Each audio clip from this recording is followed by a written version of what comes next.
একটা আলু আর দুটো পটল, ওই পটল আলু দিয়ে আজকে মুখিয়ে গ্যাস ধরিয়ে কড়াই বসিয়ে দিয়েছি। ডালটা ভেজে নেবো, ডালটা ভালো করে ভেজে নেবো লাল লাল। ডালের সঙ্গে আলুটাও সিদ্ধ করে নিয়েছি, এবারে নামিয়ে নেবো। ধরিয়ে কড়াই বসিয়ে দিয়েছি বন্ধুরা, এবার তেল ঢেলে নিচ্ছি। তেল গরম হয়ে গেছে, পটলগুলো আগে ভেজে নেবো। পটলে নুন দিয়ে দিচ্ছি, একটু হলুদ দেবো একটু, এবারে ভালো করে লাল লাল করে।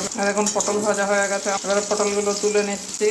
এবার আর একটু তেল দিয়ে দেবো কড়ায়, একটা শুকনো লঙ্কা ভেঙে দিচ্ছি, তারপরে গোটা জিরে দিয়ে দেবো, পেঁয়াজ কাঁচা লঙ্কা কুচি দিয়ে দেবো। পেঁয়াজ ভাজা হয়ে গেছে, আদা রসুন পেস্ট দিয়ে দিলাম, এবারে টমেটো কুচি, এবারে জিরে গুঁড়ো দিচ্ছি, ধনে গুঁড়ো, হলুদ, যে রাখা পটল দিয়ে ভালো করে কষিয়ে নেবো। রাখা ডালটা দিয়ে দেবো, এই যে 2-3 মিনিট ফুটিয়ে নেবো। এবারে ঢাকা দিয়ে দিচ্ছি, এবারে ঢাকনাটা খুলে নিচ্ছি।